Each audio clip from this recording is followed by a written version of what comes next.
नमस्कार दोस्तों, हमारे YouTube channel Sanwal classes for Uttarakhand में आप सभी का हार्दिक स्वागत है। दोस्तों, ये चल रही है हमारे उत्तराखंड पुलिस रिटन एग्ज़ाम के लिए सीरीज, जिसमें हम उत्तराखंड जीके मिक्स से संबंधित क्या करते हैं, जो 50 प्रश्न हैं पर डे उन पर क्या करते हैं, चर्चा करते हैं। तो आइए प्रारंभ करते हैं। आज का हमारा पहला प्रश्न है कि अभिमन्यु क्रिकेट अकेडमी कहाँ स्थित है। तो अभिमन्यु क्रिकेट अकेडमी स्थित है आपकी देहरादून में। कहाँ स्थित है? देहरादून में। अभिमन्यु क्रिकेट अकेडमी कहाँ स्थित है? तो ये स्थित है आपकी देहरादून में। अगला प्रश्न है दोस्तों कि हैप्पी क्लब की स्थापना किसने की थी। तो हैप्पी क्लब की स्थापना की थी गोविंद बल्लभ पंत ने। ये कब की थी? ये की थी 1903 ईस्वी में। कब की थी? 1903। और किसने की थी? गोविंद बल्लभ पंत जी ने की थी। तो ये ध्यान रखना, आपको इम्पोर्टेंट क्वेश्चन है। अगला प्रश्न है कि टनकपुर में ब्रह्मदेव मंडी किसकी देन है। टनकपुर में जो ब्रह्मदेव मंडी है वो किसकी देन है? तो ये देन है ब्रह्मदेव की। और ब्रह्मदेव को अंतिम कत्यूरी शासक भी माना जाता है। तो ये किसकी देन है? ब्रह्मदेव मंडी किसकी देन है? ब्रह्मदेव की देन मानी जाती है, यानी उसके समय स्थापित मंडी मानी जाती है। अगला प्रश्न है कि अशोक चल के समय कुमाऊं का राजा कौन था। यानी जब अशोक चल ने उत्तराखंड पर आक्रमण किया तो इस समय कुमाऊं का शासक कौन था। तो इस समय कुमाऊं का शासक था बीरचंद। कौन था? बीरचंद इस समय कुमाऊं का शासक था। अगला प्रश्न है कि प्राचीन काल में किस क्षेत्र को सीरा के नाम से जाना जाता है। यानी प्राचीन काल में किस क्षेत्र को, उत्तराखंड के किस क्षेत्र को सीरा के नाम से जाना जाता था। तो ये जाना जाता था डेडीहाट को। यानी वर्तमान जो डेडीहाट है उसका जो प्राचीन नाम क्या था? सीरा था। उसे सीरा के नाम से जाना जाता था।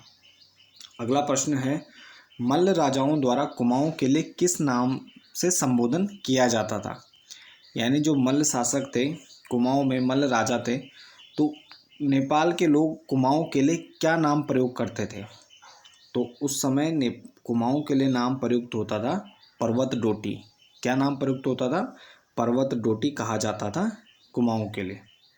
और डोटी क्षेत्र कहा जाता था नेपाल के लिए। यानी नेपाल का जो पश्चिमी भाग है उसको मुख्यतः डोटी क्षेत्र कहा जाता था। अगला प्रश्न है कि चंद वंश में डोटी नाम का प्रयोग किस क्षेत्र के लिए किया गया है। तो ये किया गया है नेपाल के लिए, और मुख्यतः जो पश्चिमी नेपाल है तो उसके लिए डोटी नाम प्रयोग में लाया जाता था। अगला प्रश्न है कि कटकू नौला कहाँ स्थित है। तो कटकू नौला है आपका पिथौरागढ़ में। कहाँ स्थित है? पिथौरागढ़ में स्थित है। इस प्रकार के प्रश्न कई बार बन जाते हैं कि कौन सा नौला कहाँ स्थित है, तो ये आपको ध्यान रखना है। और जो ऐतिहासिक, जिन नौलों का ऐतिहासिक से कुछ संबंध है या कोई ऐतिहासिक घटना इनके आसपास हुई है या किसी महत्वपूर्ण शासक से संबंधित है, तो वो काफ़ी महत्वपूर्ण हो जाता है यहाँ पर। तो अगला प्रश्न हमारा अल्मोड़ा में स्थित मल्ला महल का निर्माण किसने करवाया था। तो अल्मोड़ा में जो मल्ला महल है उसका निर्माण किसने करवाया था। तो ये करवाया था रुद्रचंद ने। किसने करवाया था? रुद्रचंद ने मल्ला महल का निर्माण करवाया था। अगला प्रश्न है उषा रागोदय एवं ययाति चरित्रम नाटक किसने लिखे हैं। तो ये रुद्रचंद ने ही लिखे हैं, उषा रागोदय और ययाति चरित्रम। अगला प्रश्न है हमारा कि बागेश्वर में बागनाथ मंदिर स्थित है, उसका जीर्णोद्धार किस चंद शासक ने करवाया था। तो बागनाथ मंदिर का जीर्णोद्धार करवाया था लक्ष्मी चंद ने। किसने करवाया था? लक्ष्मी चंद ने 1602 ईस्वी में ये जीर्णोद्धार करवाया था। अगला प्रश्न है कि तिलू रौतेली के पिता का नाम क्या था। तो तिलू रौतेली यानी गढ़वाल की झांसी की रानी, तो इनके पिता का नाम था भूप सिंह गौरला। क्या था? भूप सिंह गौरला। तिलू रौतेली की मृत्यु किस नदी के तट पर हुई थी। तो तिलू रौतेली की मृत्यु होती है पूर्वी नयार के तट पर। यह महत्वपूर्ण है, ये आपको ध्यान रखना है कि तिलू रौतेली की मृत्यु किस नदी के तट पर हुई थी। तो ये होती है पूर्वी नयार। अगला प्रश्न है तिलू रौतेली की हत्या किस कत्यूरी शासक ने या सैनिक ने की थी। तो तिलू रौतेली की जो हत्या थी तो वह की थी रामू रजवार नामक कत्यूरी सैनिक था जिसने तिलू रौतेली की हत्या की थी। तो किसने की थी तिलू रौतेली की हत्या? रामू रजवार ने की थी और ये पूर्वी नयार जो नदी है उसके तट पर की थी। इसके बाद अगला प्रश्न है, तिलू रौतेली के जो पिता थे वह किस युद्ध में मारे गए थे? तो ये युद्ध था सराय खेत का युद्ध, और सराय खेत के युद्ध में तिलू रौतेली के पिता मारे गए थे। इसके बाद अगला प्रश्न है हमारा, किस चंद शासक द्वारा बनाए गए मंदिरों को देवल या धौल कहते हैं कुमाऊं के क्षेत्र में? तो ये शासक था उद्योगचंद। उद्योगचंद द्वारा जो मंदिर बनाए गए उनको देवल या धौल के नाम से जाना जाता है। अगला प्रश्न है, किस चंद राजा के काल को विद्वानों ने स्वर्ण काल की संज्ञा दी है? तो ये दी है जगत चंद के, कि जगत चंद के काल को कुमाऊं में क्या कहा जाता है? स्वर्ण काल कहा जाता है। और गढ़वाल में पंवार वंश की बात करें तो फतेहपति शाह के काल को क्या कहते हैं? स्वर्ण काल की संज्ञा दी जाती है।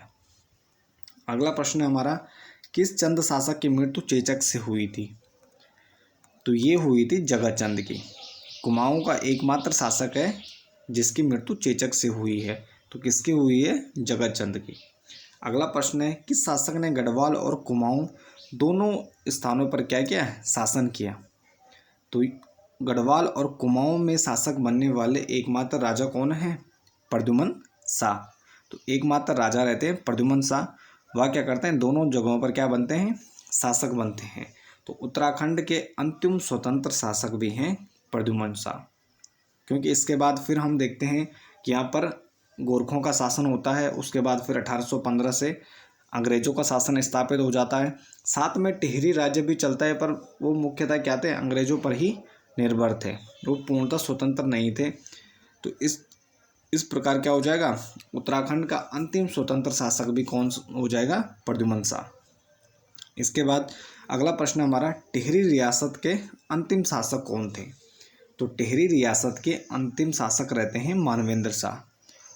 और राजाओं के क्रम की बात करें तो ये हैं 60वें राजा। कौन से नंबर पे हैं?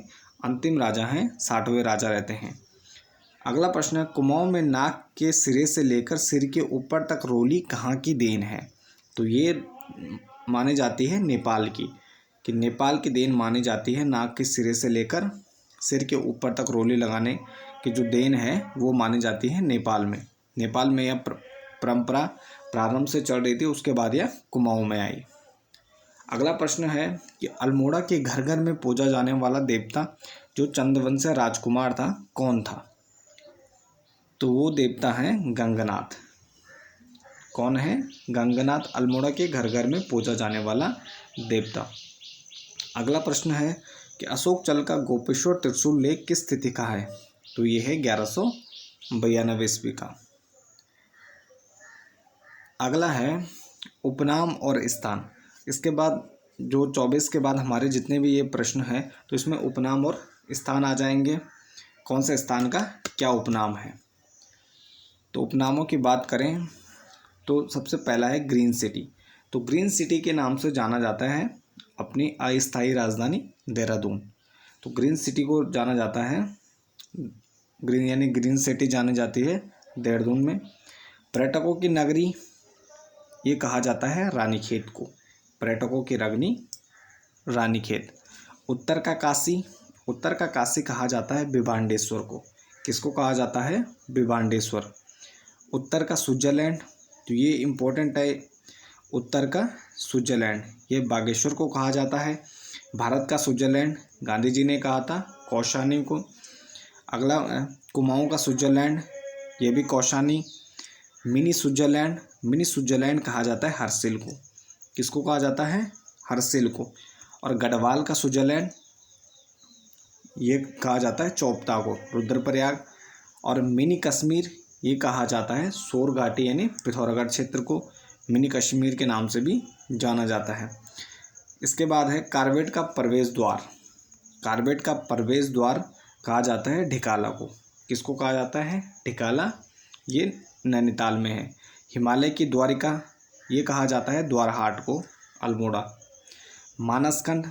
मानसखंड प्राचीन नाम है कुमाऊं का, स्कंद पुराण में इसका वर्णन मिलता है। केदारखंड प्राचीन नाम है गढ़वाल का, गढ़वाल को स्कंद पुराण में क्या कहा गया है? केदारखंड के नाम से संबोधित किया गया है। गंगोत्री यमुनोत्री का प्रवेश द्वार। गंगोत्री और यमुनोत्री का प्रवेश द्वार कहा जाता है किसको? मसूरी को। मसूरी को कहा जाता है गंगोत्री और यमुनोत्री का प्रवेश द्वार। उत्तराखंड का द्वार, उत्तराखंड का द्वार कहा जाता है हरिद्वार को। इसके बाद गढ़वाल का द्वार, गढ़वाल का द्वार है कोट द्वार। गढ़वाल का द्वार कौन सा है? कोट द्वार। कुमाऊं का द्वार है काठगोदाम। कुमाऊं का द्वार कौन सा है? काठगोदाम। टिहरी का प्रवेश द्वार, टिहरी का प्रवेश द्वार कहा जाता है मुनकी रेती या ऋषिकेश के पास है। इसके बाद है मूर्तियों का भंडार, मूर्तियों का भंडार कहा जाता है लाखा मंडल को, यह देहरादून में आता है। संत नगरी कहते हैं ऋषिकेश को। शिव भूमि और सैनिक नगर के नाम से जाना जाता है अपना देहरादून। वन नगर के नाम से जाना जाता है देहरादून। बाल मिठाई का घर, बाल मिठाई का घर कहा जाता है अल्मोड़ा किले। ताम्र नगरी, ताम्र नगरी के नाम से प्रसिद्ध है अल्मोड़ा। ज्योतिर्मठ, ये जोशीमठ किले कहा जाता है। झील नगरी और सरोवर नगरी, तो झील नगरी और सरोवर नगरी के नाम से जाना जाता है नैनीताल। ऋषि सरोवर, ये नैनीताल के लिए प्रयुक्त होता था। सोर क्षेत्र, सोर क्षेत्र या सोर घाटी कहा जाता है पिथौरागढ़ को। मंदिरों की नगरी, मंदिरों की नगरी कहा जाता है द्वारहाट को। मंदिरों का समूह है जागेश्वर, मंदिरों का समूह कहाँ है? जागेश्वर में। लीची नगर के नाम से जाना जाता है देहरादून को, लीची नगर के नाम से जाना जाता है देहरादून को। पुनाड़, पुनाड़ पुराना नाम है रुद्रप्रयाग का। किसका नाम है? रुद्रप्रयाग को पहले पुनाड़ के नाम से भी जाना जाता था। कुम्मुकाली, कुम्मुकाली कहा जाता है चंपावत को। केदारजीव, तो ये जाना जाता है थलकेदार पिथौरागढ़ को। गोविशाण, काशीपुर का प्राचीन नाम है गोविशाण। उत्तर भारत का केरल कहा जाता है हरिद्वार को। उत्तर भारत का केरल कहा जाता है हरिद्वार को। तीर्थों का द्वार, ये भी हरिद्वार को कहा जाता है तीर्थों का द्वार। पूरब का वेसिन, ये कहा जाता है हरिद्वार को पूरब का वेसिन।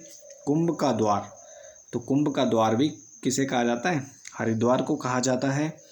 सेतु नगर, सेतु नगर भी हरिद्वार को कहा जाता है। देवताओं का द्वार हरिद्वार, और शिव की राजधानी भी हरिद्वार को कहा जाता है। और अंतिम जो प्रश्न हमारा कि भारत का एडिनबरा के नाम से जाना जाता है, तो ये जाना जाता है मसूरी को। किसे जाना जाता है? मसूरी को। तो ये थे हमारे आज के 50 महत्वपूर्ण प्रश्न। इसके साथ इस वीडियो को यहीं पर समाप्त करते हैं। बने रहें चैनल के साथ। धन्यवाद।